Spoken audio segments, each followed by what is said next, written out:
I never thought returning to my childhood home in Phoenix would mean being told I didn't exist.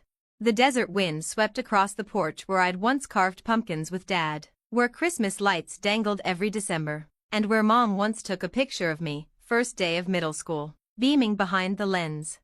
Now, my father stood in that same doorway, eyes blank, voice clipped. "Lena," he said, "we don't have a daughter. Leave now, or I'm calling the police." Callie, my younger sister, leaned against the doorframe behind him, arms folded, a smug grin playing on her lips. I caught the glint of keys in her pocket, my old studio room. She used to envy everything about me, my degree, my job, my relationship with our parents.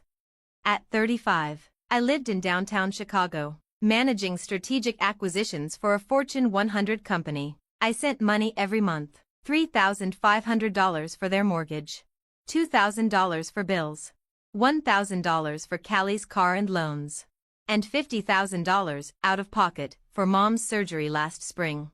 "Dad," I said quietly, "Mom told me she was making her green chili stuffing. We just spoke." His expression didn't flicker. "You're mistaken. We only have one daughter. Callie, please leave."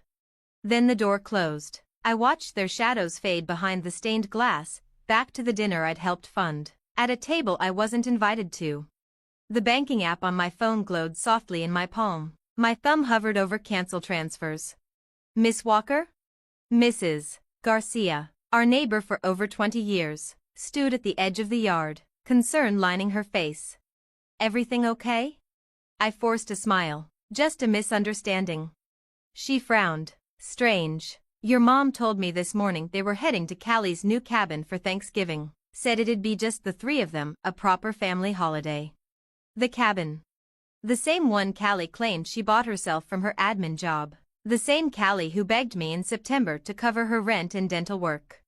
I opened the joint bank account I'd helped manage since last year. A string of withdrawals lined the ledger, tens of thousands, each aligned perfectly with the cabin's purchase date. They used my money to buy Callie a vacation home, then erased me like I was never there.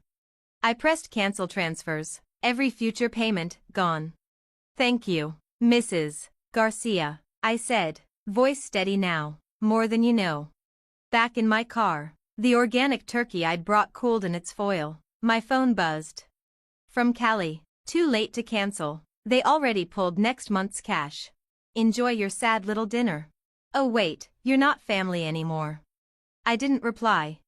Instead, I drove straight to my firm's regional office, quiet, half-lit. I logged in, opened the files. Bank records, financial reports, every account I had access to. What I found made my skin crawl. Luxury purchases, hidden wire transfers, money buried in shell accounts and foreign banks. This wasn't carelessness. This was calculated, fraudulent. And as a licensed fiduciary, I had a duty to act, no exceptions. I picked up the office phone and dialed a number I'd saved for emergencies. "This is Lena Walker," I said, "Senior Acquisitions Manager at Kessler Worth. I'm reporting suspected financial fraud and possible money laundering." I answered every question, including the one that made my chest tighten. The individuals involved are my immediate family. When I hung up, another notification lit up my phone, a group chat I didn't recognize. Photos filled the screen. Callie with a wine glass. My parents at the head of the table. Mom's green chili stuffing. The same table I wasn't welcome at. Perfect family dinner. Just us. No leeches allowed. I leaned back in the chair, city lights sparkling beyond the windows. They thought I'd crumble, that I'd stay silent. They were wrong. I sent 3 emails, to my attorney, to a forensic analyst, and to a real estate agent. The penthouse was going up for sale. I didn't need luxury anymore, especially not for people who used it as a weapon. Then another text appeared, from an unknown number. "Lena, it's Mrs. Garcia. My porch cam caught them after you left. They were laughing, bragging. I recorded everything." For the first time all day, I smiled. "Thank you, Mrs. Garcia. I'll need every second of it." Tomorrow, I remind them exactly who I am. Their daughter. Their sister. And now, their reckoning. She'll come crawling back. Mom snapped, her voice laced with scorn. She always does. Throwing money at us just makes her feel important. But we got what we wanted. The cabin's ours now, Dad added, smug. And thanks to my son's offshore genius, she'll never trace the rest. I paused the recording, the audio still echoing in my head. Across the desk, James Morrison, my forensic accountant, looked up, face tight. They gave us everything, he said. Intent, collusion, money laundering. This isn't just betrayal anymore, Lena. It's a criminal enterprise. I slid a binder across the table. All the transfers, withdrawals, real estate records. I want to know how deep this runs. Hours passed. James pored over the documents, his frown deepening with every flagged transaction. Finally, he sat back. Your sister isn't just burning through your money. She's using that solar company as a front, funneling illegal funds. Your parents' accounts? They're the rinse cycle. Your deposits made the inflows look clean. I swallowed. How much? He circled numbers in red. North of $2. 5 million. This year alone. The cabin? Just a distraction. Every guilt trip. Every sob story about medical bills? Bait. What's our next move? The feds are already looped in, but if we want a watertight case, we move now, before they start covering tracks. I showed him Marcus's latest message. Thanks for cutting us off. Mom's crying over her meds. Hope you're happy being cold-blooded. They still think I'm blind, I said. James nodded. That's your edge. But get ready, Lena. When this goes public, it's going to be war. I thought of Dad's flat denial, Mom's rehearsed cruelty, Callie's smug triumph like she'd finally toppled her rival. It's already a war, I replied. Now it's just going to be honest. The next morning, I met with my attorney, Sarah Chinma, in her Michigan Avenue office, renowned for tearing apart white-collar fraud cases and rebuilding them into convictions. She was the exact weapon I needed. You did everything right, she said, flipping through the documents. Clean trail, time-stamped, consistent narrative. She paused, eyes narrowing slightly. The challenge? Your name's on a few of those joint accounts. We'll need a clear legal boundary. I pulled up archived emails and texts. Every time they asked for money, they gave specific lies, bills, insurance gaps, medical needs. I documented everything. Sarah nodded. Helpful. We'll also need character witnesses. Mrs. Garcia's agreed to testify, and my entire team at Kesslerworth can speak to my integrity. She jotted notes quickly. Now, about Callie's so-called company. Our audit confirms, it's a shell. There's one name connected often, Vincent Rossi. I stilled. I've heard that name. Callie said he was a silent investor. Sarah's face changed. Vincent Rossi is connected to organized crime. If he's involved, this is bigger than fraud. The air chilled. What now? We go to the FBI, today. By evening, I was seated across from two federal agents, laying out the entire picture, recordings, transfers, property records. Agent Torres leaned forward, hands clasped. This is bigger than a family scheme. You did the right thing coming to us. Now, no contact with them, no responses. Let us work. Back at my apartment, my phone buzzed. A photo, my parents and Callie at Vincenzo's, a high-end restaurant, captioned, "Dinner at Vincenzo's. Only real family deserves the best." The restaurant was owned by Vincent Rossi.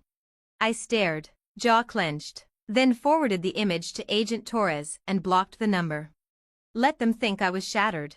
Let them enjoy the illusion of victory. The investigation was already tightening around them. Then Mrs. Garcia called. Lena, honey, your sister just showed up. She was angry, demanding your new address. Said you needed to be taught a lesson in loyalty. I thanked her, then called Agent Torres. Within the hour, I had federal protection. They're spiraling, he told me. Fraudsters lash out when the walls close in. You're doing the right thing. Stay sharp. That night, I lay in bed, scrolling through old photos, birthdays, holidays, family cookouts, smiles that now felt choreographed, hollow. I stared a while. Then deleted every one. The past was done. The future demanded clarity. Then came a message from James. Big find in the offshore transfers, 9 a.m. tomorrow. Might be our smoking gun. I set my alarm. James's office was quiet the next morning. Charts glowed across his monitors. A tangled web of transactions, money flowing, hiding, resurfacing. You might want to sit, he said, clicking through. Callie's fake solar company was a hub for a luxury vehicle export scam. The funds, laundered through inflated exports, washed through insurance claims, legitimized through my parents' accounts. Estimated, $15 million. Over 2 years. And then, something worse. There's more, Lena. Something personal. He slid a file toward me. A trust agreement. Your grandmother's inheritance, the one your parents claimed went to Callie because of dying wishes, it was always meant for you. My hands shook. But, they showed me a will, said Grandma Helen thought Callie needed it more. James shook his head. They forged it. We recovered the original and cloud backups. She named you sole heir, even left a letter explaining why. My chest tightened like a vice. Years of trust, shattered in a single breath. Then my phone buzzed. Mrs. Walker, this is Agent Torres. We're moving in today. The evidence is overwhelming. We believe your family is preparing to flee the country. Stay clear of all associated locations. As if on cue, my work phone buzzed. Security desk. Mrs. Walker, your sister Callie is in the lobby. She's demanding to see you. Absolutely not, I said, voice steady. If she returns, contact this number immediately. I forwarded Agent Torres' direct line. The next few hours passed in James' office, watching alerts roll in like dominoes falling. The FBI raided the dealership. Then the lake house. Their home. 3 other properties I hadn't even known existed. At 2:47 p.m. My phone lit up. Breaking, FBI raids luxury car dealership. Key figures arrested in $150 million fraud ring. The flood of texts came fast. Mom, how could you do this to us? Dad, you betrayed your blood. Callie, you'll regret this. Lena, watch your back. I forwarded each one to Torres. Then, Mrs. Garcia sent a message, a video. Thought you should see this, she wrote. They broke into your old room before the FBI got there, looking for something under the floorboards. I pressed play. There they were, Mom, Dad, Callie, scrambling, desperate, yanking up wood slats. They didn't know I'd moved the documents years ago. Not under the floor. To the hidden closet compartment only I knew existed. And last time I'd visited, I left a recorder there. I texted Torres, old closet, candle, back right corner, might be something useful. An hour later, she called. We found it, audio files, everything, fraud details, forged will, even a plan to frame you if things went bad. I stood at my Brooklyn office window, city lights behind me. In the glass, I didn't see the woman who sent monthly support, no questions asked. That version of me was gone. Then came another call from the front desk. Miss Walker, a Mrs. Patricia Walker is here. She's in tears, asking to see her daughter. I didn't blink. Tell her I don't have a mother, and please show her out. That night, Sarah called. The feds froze everything, the lake house, the shell properties. Marcus is looking at serious time. Your parents are negotiating, offering to flip on Rossi. I gave a dry laugh. Let me guess, they think I'll defend them. Sarah didn't miss a beat. Funny thing, claiming you're not their daughter kind of undercuts that now. Alone in my apartment, I opened Grandma Helen's hidden letter. I chose you, Lena, because you have what your brother never will, integrity. Then my phone buzzed. Agent Torres. Rossi turned on your brother. It's over. I smiled. No, I said quietly. It's just beginning. 6 months later. A Manhattan federal courthouse. I sat in the front row as my family entered guilty pleas. Marcus, orange jumpsuit, shackled, refused to look at me. Mom clutched a tissue, still pretending to be the grieving matriarch. Dad stared ahead, stony. Charges echoed through the courtroom. Money laundering, insurance fraud, forgery, conspiracy. Then the sentence. Given the scale of the fraud and their lack of remorse, I'm imposing the maximum penalties.